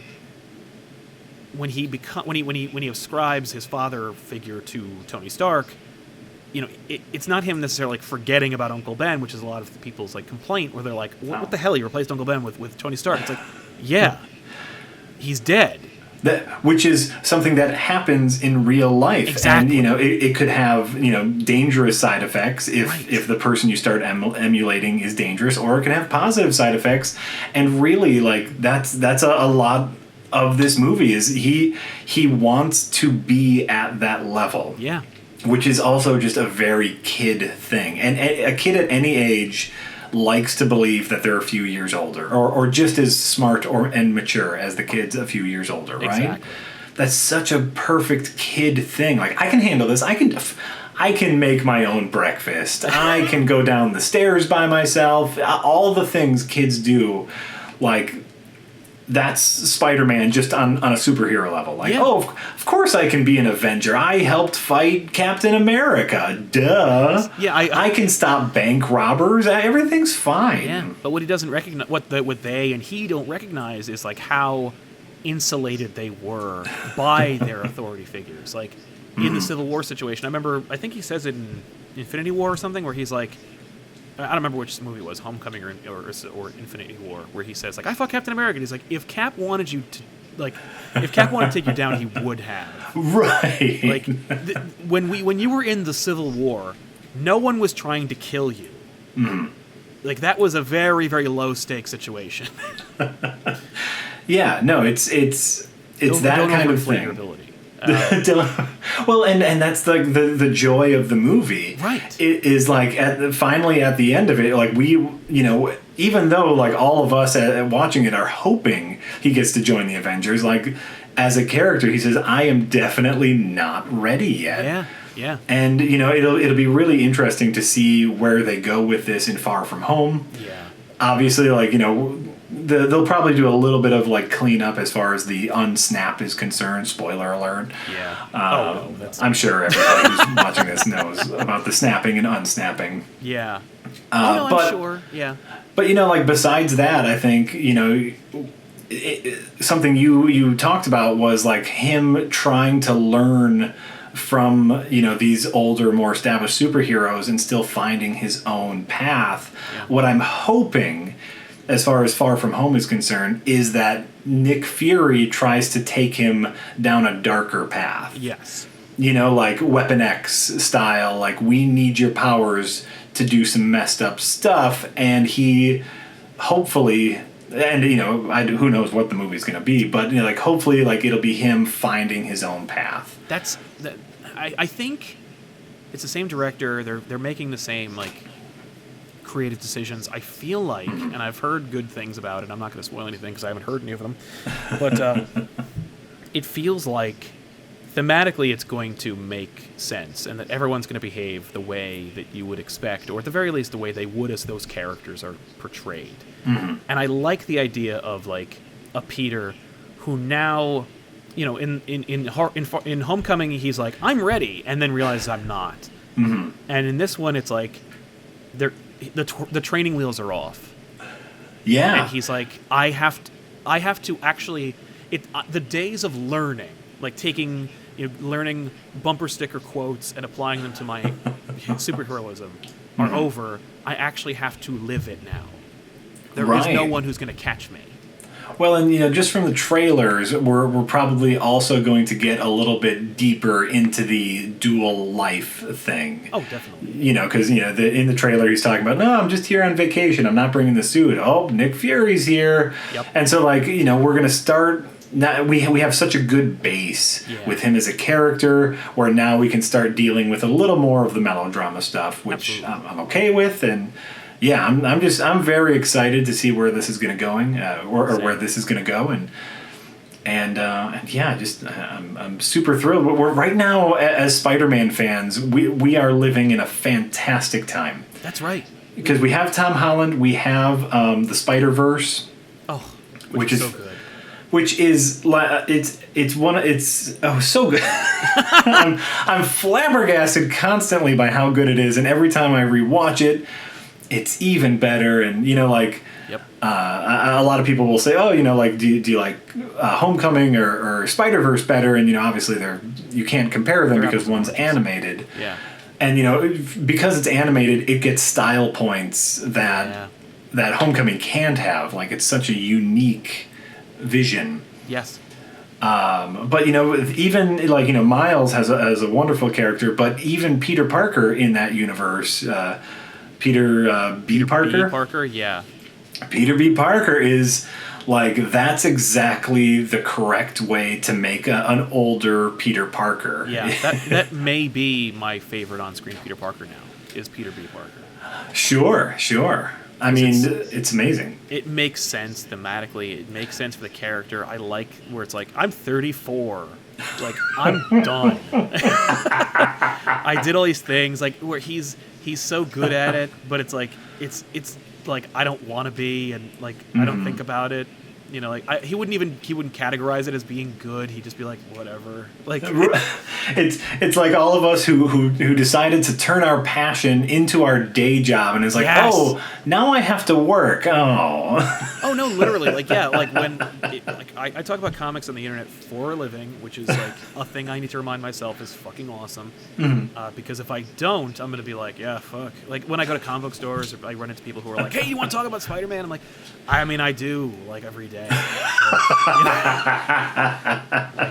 I've had this conversation 100 times. I'm happy to have it, and like it is a treasure. But like I would love to talk about like the capital gains tax, or like what's going on in Congress right now. In the world, right? Just we can talk about not comic book stuff for a little bit. Well, I mean, but I love it. I live it, breathe it, need it. But like it's But I sympathize with Peter in that. Well, like that's a great way to come from it as a character, as we have Miles, who is his own beast, but is also, a Peter Parker analog. Like he's like Peter Parker in many ways, but not that Peter Parker, and he's his own thing. And so it was a beautiful way to bridge the two characters. Yeah, well, and I mean, like the use of Miles is great. The exploration of Miles' character, he's going to be a very different Spider-Man, and it's not, and it's entirely earned. Like it's a great, it's almost like they did it on purpose. How brilliant it is, where like Miles Morales actually will become an equally good but entirely distinctly different Spider-Man. Exactly, and that's so cool. And which of course that's just the theme of the whole movie, and a lot of the stuff we're talking about with Homecoming can be applied to this, where a lot of the early movie, especially visually, is literally Miles trying to be the other Spider-Man. Even down to his shabby fake costume. That's that moment where he gets the costume. It's a Stan Lee. It's, I think, one of Stan Lee's last cameos in terms of like when he was alive. He recorded that cameo. Oh yeah. But it's, for me, it's funny because it's almost one of the most honest cameos of Stan Lee's career. I love Stan Lee, and I'll be the first one to sing his praises. But he was a businessman. He was a businessman, and he says it always fits eventually. And he's got the sorry no refunds right next to him. Like, it's so great where he's like, it's something. Mm-hmm. It's a way of making you think you're being inspired, and then you realize it was like you were sold to. Yes. Yeah. That's so great. And he says it in a way where he knows what he's saying, and you're like, God, so many times Stanley shows up and he's like, I'm just saying some stuff. But like in this one, he's like, he knows what he's saying, and he's saying it with like conviction, and you're like, oh, that's almost dark. How cool, how real that was. They ride a good line in Into the Spider-Verse. Yeah, they really do. It's well. And we have that, and the I don't know how much you've had a chance to play the Spider-Man PS4 game. I've beaten it twice because my PlayStation erased my game. Oh no! Halfway through my DLC, so I had to replay the whole thing and then beat the DLC. Let me put it this way: they could never make a sequel and only release DLC until the end of time, and I'd be totally happy. You don't have to update the engine. You don't need to change a thing. Just keep giving me stories to play. I will buy every single one of them. That's it. I'm really worried that they make a sequel because there's too much opportunity for them to go like, well, let's improve the swinging. Like, no. Right. Let's nothing. Put in a car. Like, nothing. No. Spider buggy. Yeah, he needs a spider buggy. No, he doesn't. No, he doesn't. The only time in that movie that I took the subway, which is their fast travel system, was after I noticed that you can get an achievement for taking the fast travel system. So then I used the subway once and I swung everywhere else because it felt so amazing. It's always rewarding. All the time. Yeah. Yeah. And of course, like they do a really great job. Something we talked about earlier is like the best Spider-Man is when he's in over his head, yes. And you're on your way to the mission and you get stopped a dozen times because there are petty crimes everywhere. It's very, very Spider-Man. But even gameplay aside, which the gameplay is incredible, perfect and spot on and absolutely wonderful. The story of the game is this is my favorite version of a mature Spider-Man. Yeah. Why don't, and I don't know why they don't do this for more superheroes, why isn't their day job working for a charity? Right. As soon as Spider-Man, he volunteers at a food charity just helping people because that's the kind of person he is. Yeah, that is directly from the comics too. The idea that Aunt May helps, like the Martin Lee Aunt May thing, is straight out of the comics, which I surprised a couple of people I know where they were like, I literally thought Mr. Negative was created for the video game. And I'm like, no, he's from the comics. It's a real thing. Like, a lot of that is organic story stuff that really exists that like you wouldn't know because it works so well in this context of just the video game. Oh, really? Well, and it's been I'm super behind on modern Spider-Man comics because I remember after Superior Spider-Man, he started his own industry that was very successful. Parker Industries. Oh yeah. God damn it. The person who wrote it didn't believe, he created the idea, but he's like, well, he doesn't deserve it and he shouldn't even really be having it, so like that's how we're going to approach it. Oh man. No, it's a whole thing. His life basically collapses, and then he left the book, and then the new guy's taken over and he's doing his own thing with it. But sure. The Aunt May thing, we're going in different directions with Aunt May too, so good. She has cancer, and we'll see what happens. But jeez. Well, and Aunt May as a character is someone I really don't like OG Aunt May. Yeah. Yeah. You know, always helpless, always fainting at the idea of anyone throwing a punch at her boy.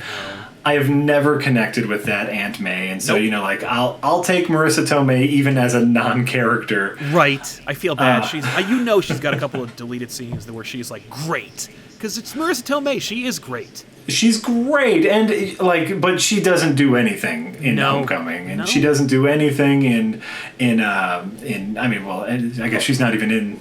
She's in Civil War for a half a second, but you know, I Ultimate Spider-Man's version of Aunt May as more of, you know, like an older lady, sure, but someone who is active and can cope with the world around her is a much more interesting character. Oh, yeah. Aunt May in therapy in Ultimate Spider-Man is amazing. That character and where she goes, where she ends up, like, before Miles shows up, but, like, before things don't work out for Peter, like, it's incredible. Like, her journey in the Ultimate Universe.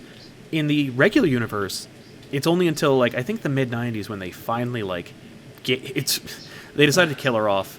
And in the issue where she dies...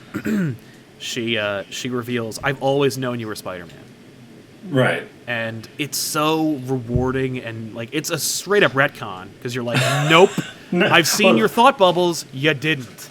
But then why were you so worried anytime you saw Spider-Man on the screen that he was going to rob you? Right. Yeah. Again, Aunt May has a character, and you know, Peter Parker, like he's that lovely version of Peter Parker where I think they get kind of his social status, his class status, if you will, you know, as someone who doesn't care about money, and it shows because he lives in poverty. Yes. Well, because he's just like, that's, you know what it is? That's like he's like a kind of like real fun millennial New Yorker who's like, I figured it out. Like, you don't need to be rich to enjoy the city. And you know, it's like my metabolism is supercharged because of the spider bite, so I can eat pizzas without like a problem. It's the cheapest food in the world. I'm good, you know? Right, and like there's a couple, you know, segments in the game, and I know they do this in the comics and everything, where he almost like lives off of a barter system with different street vendor who he's helped out. Exactly. You know, it reminds me very much of like the Terry Pratchett witch universe, where witches aren't allowed to get paid for their services, but if you want to give them something nice, like a sandwich, they'll take it. Yeah, they'll take it. But you can never, as a witch, you can never ask for payment, but you will accept gifts. Right. Okay. And so, like, that's very Spider-Man, where like he could never, and you know, he knows that was the big lesson is you can't charge for your services, but if someone wants to give you a free hot dog, you'll take it. Yeah, I'm not beyond a free turkey dog. I'm in. But no, you're right. It's a lived-in universe that works on every level because like care, thought, and a direction was put into it. Right. Well, and you know, for the Spider-Man game, spoiler alert for anyone who hasn't played it, I was genuinely surprised that we were getting Doc Ock. Really? Well, you know, I'm a very slow gamer. Notoriously slow gamer. I love to do all the side missions, and then when I'm done with all the side missions, maybe I'll do the main story just so I can get more side missions. That's the thing I love the most. Yeah, I hear you. And so, you know, like Octavius was a character. Right. And so obviously, like, I know who Octavius is, but I assumed that they were going to save him for sequel or for DLC. Yeah. Is we just get a nice little nod to someone who eventually will be a villain. Well, especially because how much build-up there is. Like, there's so much where it's like each facet of Ock becoming Ock is like is delivered to you in such like small chunks throughout the game. You're like, if he becomes, it's almost like, but it works. This is actually successful because when Otto becomes Ock, I think it's earned. I like it. I think it works really well.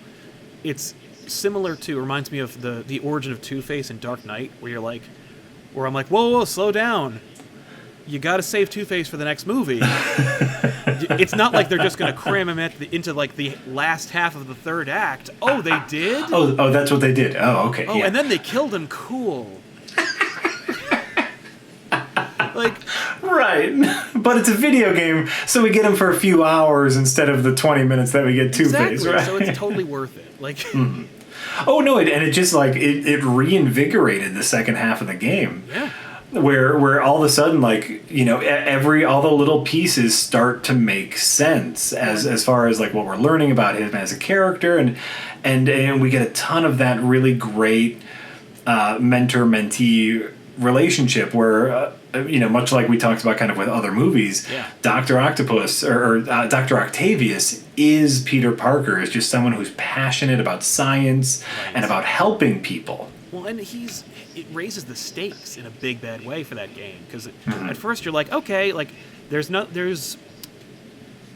real direct personal stakes. Like the city's in trouble, Mary J's in trouble, but like at the end of the day, his personal life is safe so long as he is Spider-Man. Now Doc Ock is the problem, and that's really cool. Like, yes.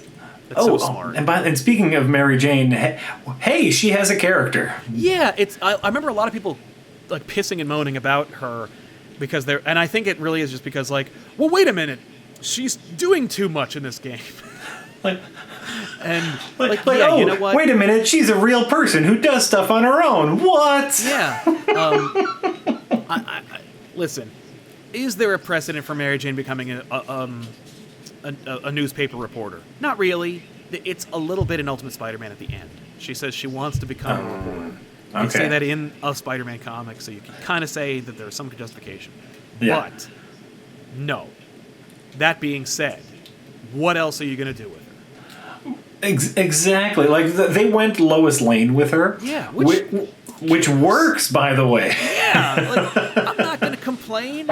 She has something to do. I was not in an argument, but more in like a discussion with somebody a couple days ago, where they were like annoyed at her character because like she would constantly get herself into trouble, insist she can handle it, get saved by Spider-Man, and then get mad at him for it.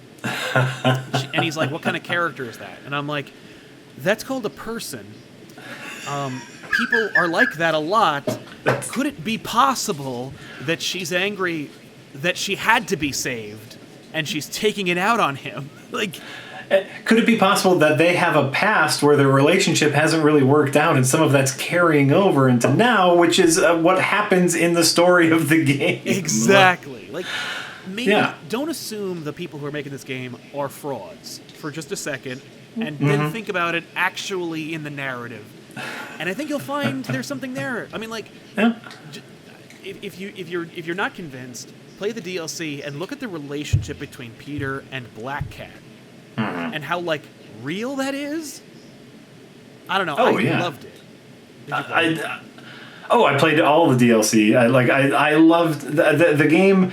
I'm usually not a super big story person as far as games are concerned. I much prefer the gameplay, but here was one where, like you said, they acted like how real people would act. Yeah. And they did things that I would have wanted them to do as superheroes or as reporters. Miles' character felt a little tacked on. I really did. I was surprised. When Miles was introduced so early on in the game, I was like, oh no. Are they going to kill Peter at the end of this game? Right. Like, I really felt like that. So now I'm convinced Spider-Man 2, they're definitely going to kill Peter at the end of that game. Oh, I hope not. Like, I hope not too. Was it one of the dream sequences where we got like invisibility powers, where like they're basically already testing out how you can, what I can only assume like is a Miles DLC, which I'm very okay with. Right. But yes, like him as a character, they did a lot of really good setup as far as like him like what he wants, but then they just never went anywhere with it. No, he's Which, like there's a lot happening. There's a lot of characters. You can't get everyone in. So hopefully he'll get a more complete story next time. Yeah. And I just hope they make another game. And halfway through the game, you're going to take over as Miles, and that's going to be the end of it. Yeah, who knows? I don't even know if they're making another one. I hope they are. I mean, like, I think it did really well. I think it's frustrating. It used to be regardless of how a movie or a video game did, you weren't sure if they were going to make another one. Nowadays, it's like, well, the Meg made money, so you know Meg 2 is coming. Like, you know they're going to make a sequel if it made any profit. Like, any profit, boom, sequel. So, like, I feel like there's no way they won't make Spider-Man 2. Though, I had the same thing with Arkham City, though, where I was like, okay, you nailed it. All I want is DLC. Just open up more of the city or add more villains. I'm down. I'm in. That's all I want to do is just be Batman and fly around the city.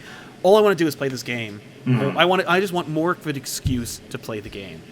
The screwball challenges made me like crazy in my head, but when I figured it out, they were fun as hell.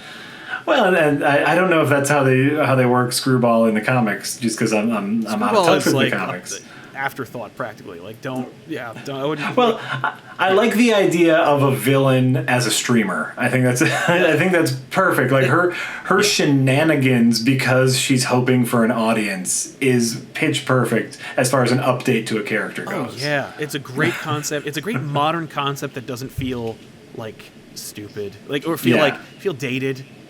Right. Well, it's like now, like we have new things now, and so this isn't just. I'm trying to think of like a character that got updated, and they basically just like slapped a computer on them. You know? I mean, like they did. I remember. Okay, this is a very tangential example, but during the Clone Saga, they killed off Doc Ock. And they replaced him with a woman who got Doc Ock arms, but also operates in virtual reality. Oh. It was 95, so their grasp on virtual reality was, of course, pitch perfect.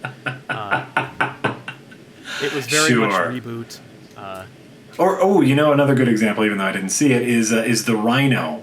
It's not a guy in a big suit. It's a guy with like a mech. That's kind of weird, but like that's like an okay update. But here, like this gives her a villainous reason. It gives her a reason to be a villain. Screwball. Oh no, the streamer angle hasn't been played up yet enough. I have a pitch written on my phone. It just says Goodfellas, but it's a YouTuber.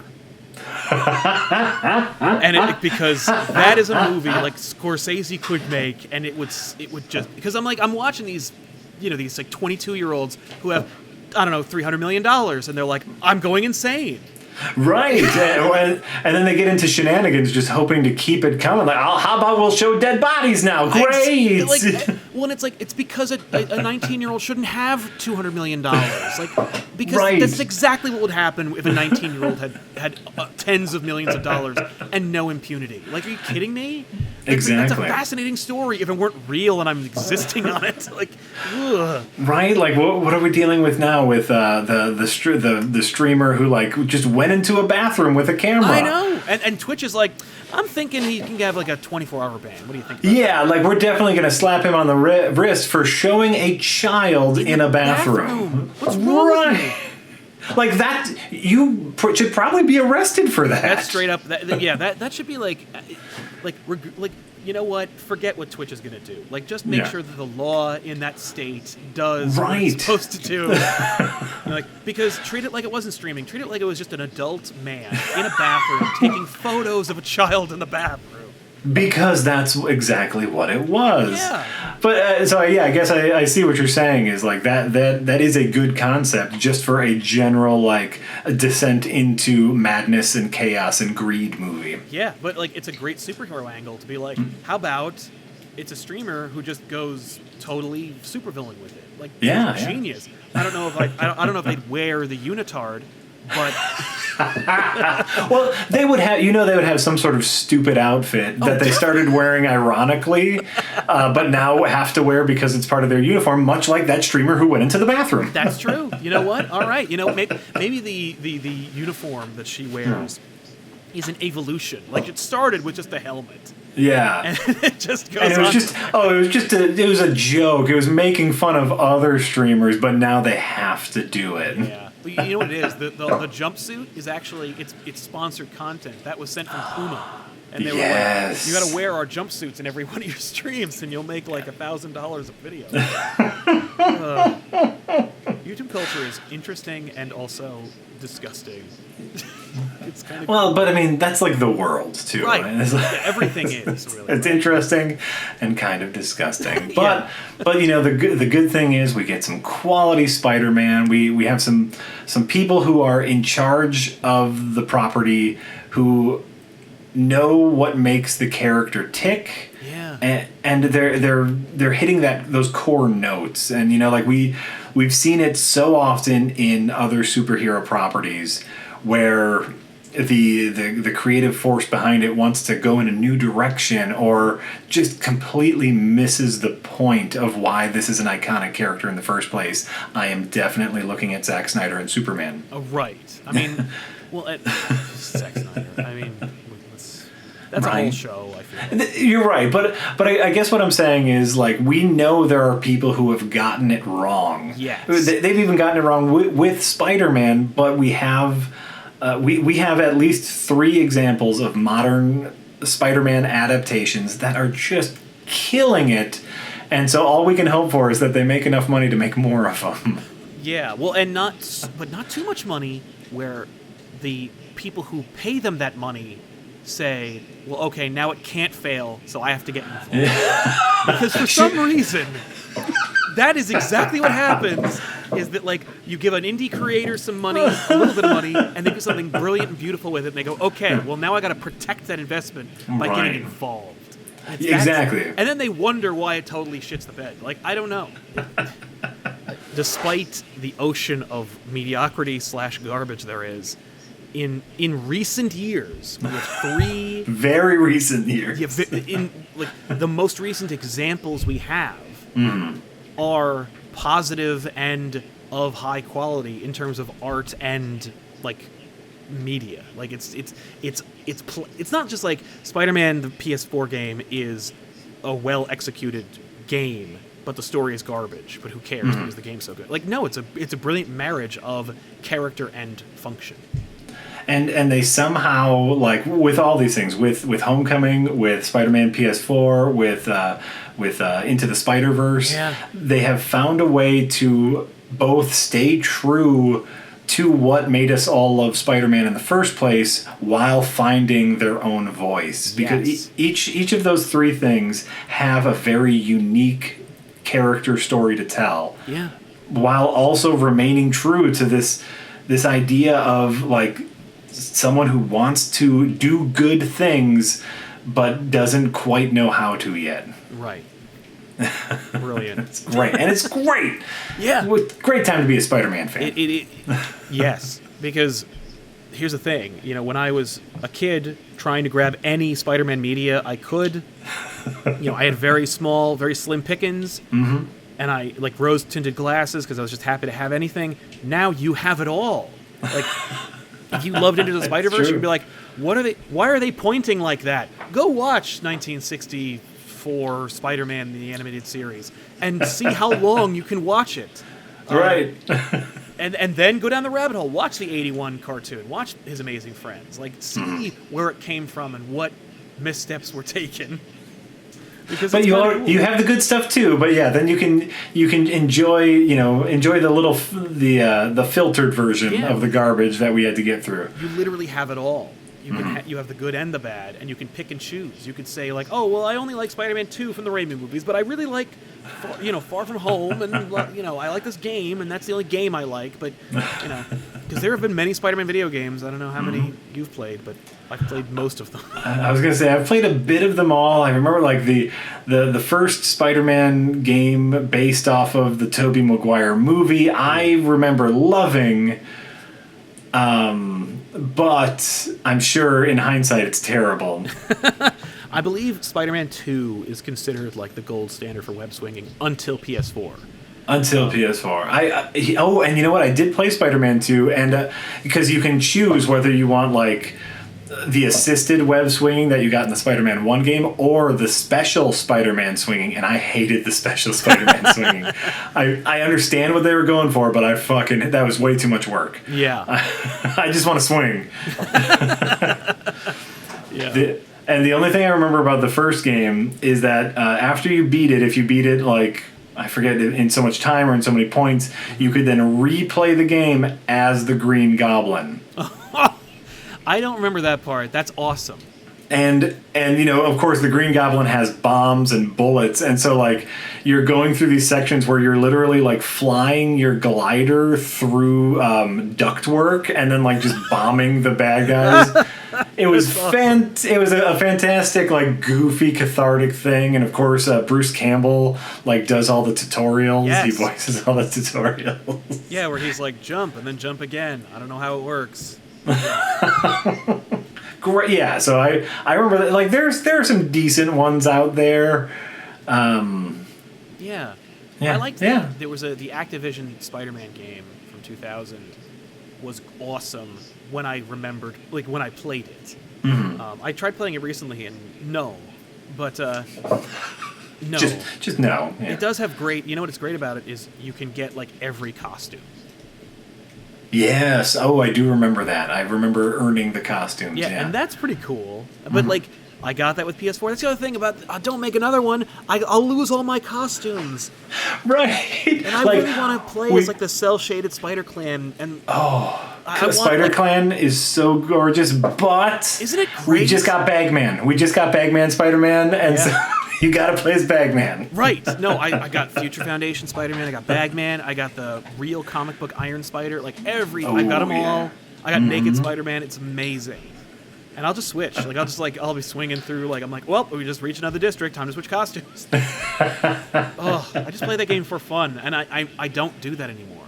Like where I just go like, well, I'm going to take a disc out of the box, put it into the machine, wait for it to load, and play this freaking thing again. Even though I've beaten it twice. Well, I mean, for the longest time, my PS4 was strictly a Bloodborne machine. Oh. You know, and so like I literally had to wipe dust off of it, and you know now, yes, the only disc that is ever in there is Spider-Man. Oh, that's my Spider-Man machine now. Exactly, which is fine. Yeah, that's fine. That's the thing. I would be playing it more, but my wife is playing Bloodborne. Yeah, then you can't have it back. I'm sorry. I won't. I can't have it back. I don't want to screw anything up. She's been... I don't know how... And I have no idea how far she is in this game. She's been playing for weeks. I have no idea. Yeah, oh, no. She probably doesn't know how far she is in the game. No, there's no way. Because it's a nightmare. That's what's beautiful about it. It's like being in a casino. There's no windows. There's no clocks. I can't acclimate myself. It's horrible. Well, great. Well, Jack, thank you so much for joining me and just chatting about Spider-Man for a while. I hope everybody else enjoyed it. I know I did. And maybe one of these days we'll do it again. We'll find something else we can chat about. Absolutely. We have lovely conversations. I would love to come back and have another one. Thank you, sir. You know, we've covered Punisher movies. Now we've talked about Spider-Man properties. Yep. I don't know what's left, but we'll do something. Yeah, there's some gray area between Punisher and Spider-Man. We'll get there. But we want to thank you so much for hanging out with us, and we'll see you guys next time. Don't forget to check out Jack, of course, everywhere where Jack is available. You can find him on Twitter. You can find him on YouTube. All the descriptions, all the links are in the description. Go grab them, and we'll see you then. So long, everybody.